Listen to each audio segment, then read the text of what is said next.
The automatic doors slid open as Martha Johnson stepped into her local grocery store. At 55 years old, she carried herself with quiet dignity, her silver-streaked curls bouncing slightly as she pushed her cart. She wasn't in a rush, just picking up a few things before heading home. But as she turned the corner into the dairy aisle, she noticed something odd. 2 white police officers, Bradley and Miller, had just entered. Their presence alone wasn't unusual, but their expressions were focused, sharp, aggressive. Then, it happened. "You!" "Hands where I can see them!"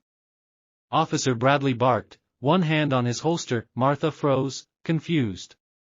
A few shoppers turned to look, their faces puzzled. "Excuse me," she said, glancing around as if they might be talking to someone else, but Officer Miller was already lifting his radio. "Suspect located inside the store. Black female, mid-50s. Proceeding with arrest." Martha's heart dropped. "Arrest? For what?" I don't understand," she stammered, her voice shaking. Customers stood frozen in awkward silence. The cashier avoided eye contact. Officer Bradley smirked. "Oh, you know exactly why. The store owner says you've been loitering, causing trouble." Martha's confusion turned to anger. "I was just buying groceries like everyone else." Before she could react, Officer Miller grabbed her wrist, hard. "I said hands up. Don't resist." Pain shot up her arm. A young woman whispered, disgusted, "She didn't do anything. Why are they treating her like this?" Martha gasped as they twisted her wrists. Then, Officer Bradley shoved her toward the exit. Hard. Outside, the sun burned down on the patrol car waiting at the curb. "You people never learn, do you?" Bradley sneered. Martha's wrists throbbed. She was breathing hard, desperate, but defiant. She glanced down at her phone in her pocket. They had no idea who they were messing with. Martha's pulse pounded in her ears as she stood against the patrol car, her wrists throbbing from the tight handcuffs. The summer sun beat down, but the humiliation burned hotter. A small crowd had gathered, their phones held high, recording everything. A teenager muttered, "This is messed up. She didn't do anything." Officer Bradley, still grinning, leaned in. "What's wrong? Thought you could get away with it?" Martha turned her head slowly, locking eyes with him. Her voice, though shaken, held steel. "I did nothing wrong." Officer Miller laughed, pulling out his baton. "Gotta teach these folks their place." That was it. Martha had had enough. With careful movements, she slipped her fingers into her pocket. The officers were too cocky to notice, too sure she was powerless, but she wasn't. She pressed one button, the phone rang once, then, a voice answered. Sharp. Authoritative. Powerful. "Mom? Are you okay?" A small smile tugged at Martha's lips. She looked straight at the officers, then, loud and clear, she said, "Sweetheart, these 2 officers are arresting me without cause. They're roughing me up. Think you can handle it?" Officer Bradley's grin wavered. Officer Miller's hand froze on his baton. "Who exactly are we talking to?" Miller sneered, though there was a flicker of doubt in his voice. Martha held up the screen. A name flashed in bold letters. U.S. Attorney General Natalie Johnson. The officers' faces drained of color. A sharp, commanding voice came through the speaker. "Put me on speaker. Now." Miller's fingers trembled as he hit the speaker button. The crowd leaned in. This was about to get good. The moment Officer Miller hit the speaker button, the energy shifted. Natalie Johnson's voice rang out, calm but deadly serious. "Officers, this is United States Attorney General Natalie Johnson. Badge numbers. Now." Bradley and Miller froze. Their arrogant smirks vanished, replaced by pure panic. Bradley cleared his throat, trying to recover. Ma'am, we..." Badge numbers, Natalie repeated, her voice cold as ice. Officer Miller stammered, his confidence crumbling. We didn't realize. You didn't realize you were harassing an innocent woman? Natalie cut him off. Or did you think you could get away with it? The crowd gasped, phones still recording. Some people exchanged knowing glances. Bradley swallowed hard, glancing at the cameras. This was bad. Natalie wasn't done. I want both of your badge numbers. And trust me, this isn't going away. Miller's hands shook as he rattled off his number. Bradley hesitated, but under Natalie's unyielding silence, he reluctantly followed. Then Natalie delivered the final blow. You have 10 seconds to release my mother. Or you can explain your actions on national television, when Internal Affairs and the Justice Department launch a full investigation. The crowd erupted in whispers. Martha, still in cuffs, lifted her chin triumphantly. Officer Miller, sweating, turned to Bradley. Dude, we're screwed. Bradley hesitated. His jaw clenched. Then, defeated, he reached for his keys.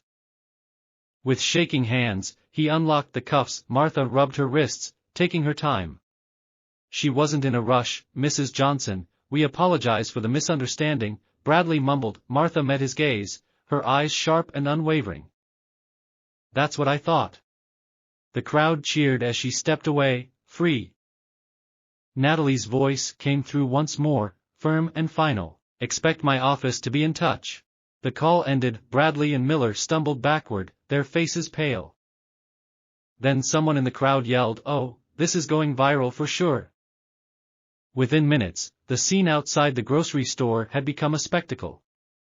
Videos of Martha's arrest, and her powerful call to Natalie, spread like wildfire. The teenager who had been recording grinned, holding up his phone. Yo, I'm posting this right now. These cops are done. The crowd murmured in agreement, some already sharing the footage across social media. A young woman in a business suit tapped furiously on her phone. I just sent this to my friend at Channel 6 News. Bradley and Miller stood frozen, their faces drained of color. They glanced at each other, realizing their mistake wasn't just in harassing the wrong woman, it was doing it in front of the world. Martha stood tall, rubbing her wrists, still red from the tight handcuffs. She wasn't angry anymore. She was empowered. A man in the crowd stepped forward, shaking his head. This happens way too often. But not today. Another woman nodded. They messed with the wrong person. Officer Miller clenched his jaw, his hands curling into fists. We need to get out of here, he muttered to Bradley. Bradley nodded, but just as they turned to leave, another voice rang out. Too late for that. Everyone turned to see a news van pulling up, cameras already rolling. Miller swore under his breath. Bradley instinctively reached for his belt, but he knew there was nothing he could do now. The reporter stepped out, microphone in hand, eyes locked on Martha. Mrs. Johnson, can you tell us what happened here?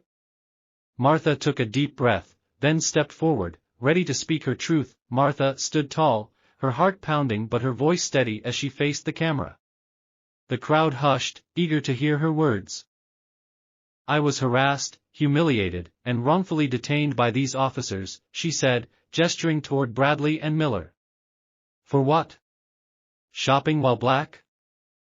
The reporter leaned in. And when they arrested you, you made a phone call. Can you tell us about that? Martha smiled slightly, lifting her phone. Yes, I called my daughter, U.S. Attorney General Natalie Johnson. Gasps rippled through the crowd. The reporter's eyes widened. You're telling me that these officers unlawfully detained the mother of the U.S. Attorney General? Miller's face was pale, his jaw clenched. Bradley shifted uncomfortably, beads of sweat forming on his forehead. Martha nodded. That's exactly what I'm saying. And now, the entire world knows. The reporter turned to the officers. Officer Bradley, Officer Miller, do you have a response? Bradley stammered, struggling for words. We were just following protocol. Martha scoffed. Protocol? You slammed me against a car, twisted my wrists, and called me, "You people." "That's your protocol?" The crowd murmured angrily. The reporter pressed forward. "Mrs. Johnson, what do you want to see happen next?" Martha's eyes hardened. Accountability. Before the reporter could ask another question, sirens blared in the distance, the crowd turned as 3 black SUVs pulled up. The doors swung open, out stepped several agents in dark suits, and in the middle of them, Natalie Johnson herself. The officers froze in terror. The moment Natalie Johnson stepped out of the SUV, the air grew thick with tension. The crowd fell silent, sensing the gravity of the moment. Bradley and Miller stiffened, their hands twitching at their sides. This wasn't just some angry relative, this was the U.S. Attorney General, the nation's top prosecutor. Natalie's eyes swept the scene, taking in the distressed look on her mother's face, the crowd of concerned citizens, and the 2 pale officers standing awkwardly by the patrol car. She took a step forward, her heels clicking against the pavement. "Mom, are you okay?" Natalie's voice was steady, but there was an undercurrent of controlled fury beneath it. Martha nodded, rubbing her wrists. "I am now." Natalie's gaze snapped to Bradley and Miller. "Badge numbers. Now." Miller swallowed hard, his voice barely above a whisper. "Ma'am, there's been a—" "I didn't ask for excuses." Natalie's voice cut through him like a blade. "Badge numbers." Bradley's hands shook as he fumbled to read out his number. Miller followed, his face drenched in nervous sweat. Natalie turned to the agents behind her. "I want their full records on my desk within the hour. I need to know every single complaint, every questionable arrest, every use of force." One of the agents nodded. "Already on it, ma'am." The crowd erupted in whispers. The power dynamic had shifted completely. Bradley and Miller looked like cornered animals, their world crumbling in real time. Natalie took another step forward, her expression deadly serious. "Now, let's talk about the federal lawsuit you just earned." Bradley's knees nearly buckled. Miller closed his eyes, knowing their careers were about to be over, and the cameras caught every second of it. The tension in the air was palpable. Officer Bradley and Officer Miller stood frozen, the realization hitting them hard. They had just harassed the mother of the U.S. Attorney General. Natalie Johnson's sharp gaze remained fixed on them. "Let's get one thing straight," she said, her voice a quiet storm of authority. "You detained my mother without cause, used excessive force, and violated her civil rights." Bradley swallowed hard, glancing at Miller, who looked like he wanted to disappear. "Ma'am, we didn't know who she was," Miller stammered. Natalie's eyes narrowed. "Oh, so if she were just any other black woman, this would have been acceptable?" The crowd murmured in agreement, their phones still recording. Bradley opened his mouth to argue, but Natalie raised a hand, cutting him off. "Save it. Your body cams are already being pulled for review. I will personally oversee this case. And believe me, officers, this isn't going to end with just a slap on the wrist." Miller looked around, desperate. "Look, we were just following protocol." "The store owner, I don't want to hear excuses," Natalie snapped. "You're law enforcement. Your job is to serve and protect, not to target and harass. You treated my mother like a criminal for simply existing." The weight of her words sank in. People in the crowd nodded, some muttering about racial profiling. One of Natalie's federal agents stepped forward. "Ma'am, should we detain them?" The color drained from Bradley's face. Miller took a step back, his breathing shallow. Natalie's lips curled into a slight smirk. "Oh, don't worry. They'll be answering for this." She turned back to her mother, her expression softening. "Mom, let's get you checked out. These cowards aren't worth another second of your time." Martha nodded, but before she walked away, she turned to Bradley and Miller. "I hope you learned something from this," she said, her voice calm but firm. "Because next time, it might not be the Attorney General's mother, you might just be ruining another innocent life." Bradley and Miller said nothing. The crowd burst into applause as Natalie led her mother away. They had come in as officers of the law, but they would leave as disgraced men with everything to lose. The moment Martha and Natalie left the scene, the 2 officers knew they were in deep trouble. The crowd continued filming, whispering among themselves about the injustice they had just witnessed. The videos had already started spreading online, and the situation was spiraling out of control. Officer Bradley turned to Miller, his face pale. "Dude, we need to fix this. Fast." Miller wiped sweat from his forehead. "How?" "The U.S. Attorney General just threatened to personally oversee our case. This isn't going away." Their radios crackled to life. "Officers Bradley and Miller, report to the precinct immediately. Internal Affairs wants a word." The weight of those words hit them like a freight train. Internal Affairs. That meant their badges, their jobs, maybe even their freedom, were on the line. By the time they reached the station, the mood had shifted.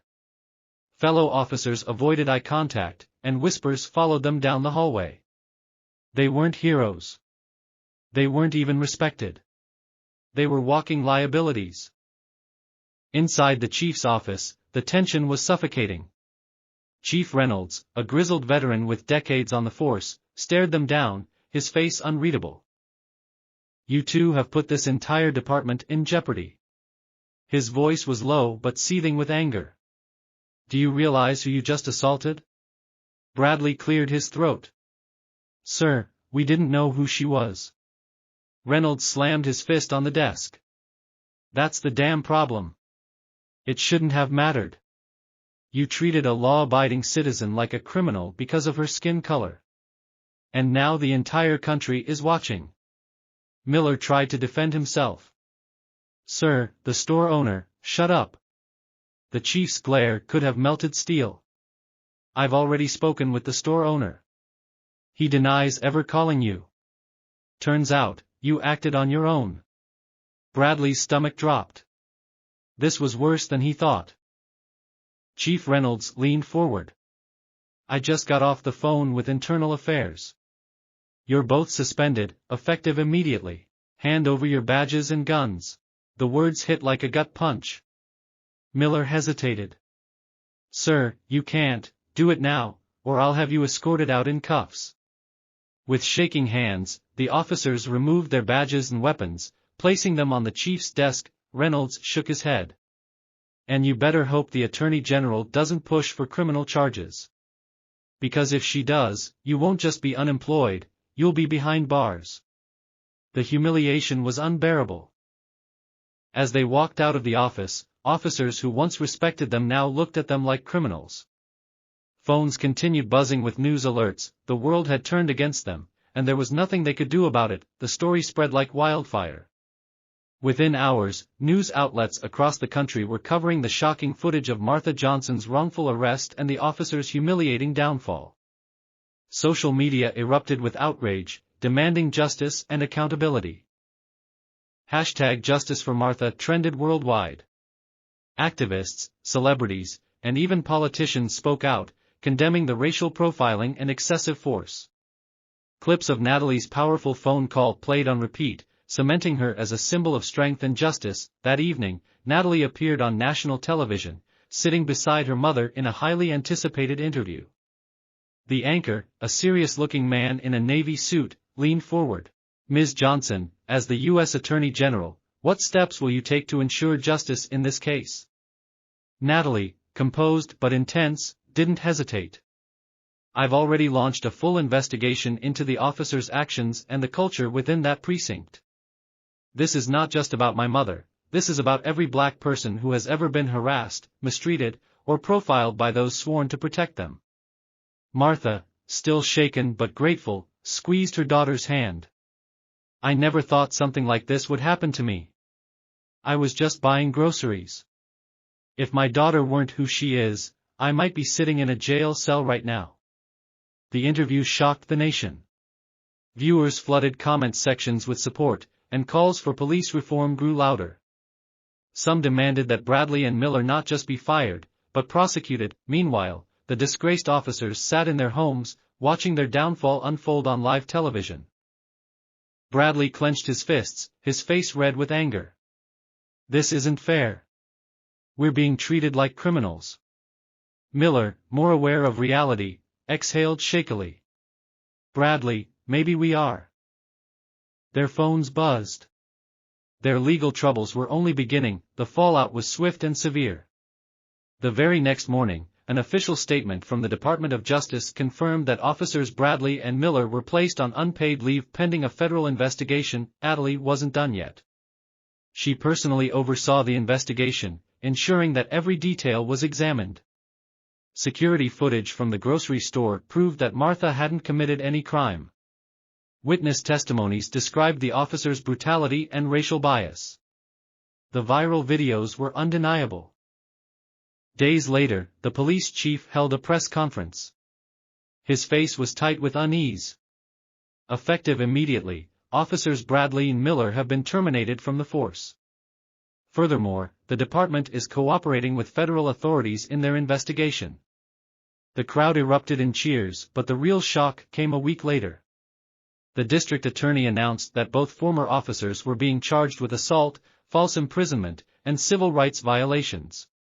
If convicted, they could face serious prison time. As the case moved forward, Natalie and Martha stood together once again, addressing the media. Martha, standing tall despite her ordeal, spoke first. "This isn't just about me. It's about every person who has ever been mistreated because of the color of their skin. Enough is enough." Natalie nodded firmly. "My mother's story should never have happened. And I will make sure that no officer thinks they can get away with this again." The nation watched as justice unfolded. The viral moment had sparked a larger movement. New policies were being proposed to address racial profiling and police accountability. As for Martha, she was no longer just a woman who had been wrongfully arrested, she was a symbol of change. And the two disgraced officers? They had no badges, no power, and no escape from the consequences of their actions. Justice had been served. This story isn't just fiction, it reflects the real struggles that many people face every day. No one should be harassed, profiled, or mistreated simply because of their race. If you believe in justice, equality, and accountability, make your voice heard. White heavy checkmark. Share this story to spread awareness. White heavy checkmark. Comment your thoughts. Should those officers face jail time? White heavy checkmark. Tag a friend who needs to see this. White heavy checkmark. Stand up against injustice. Even small actions can lead to big changes. Together, we can make a difference. Will you speak up?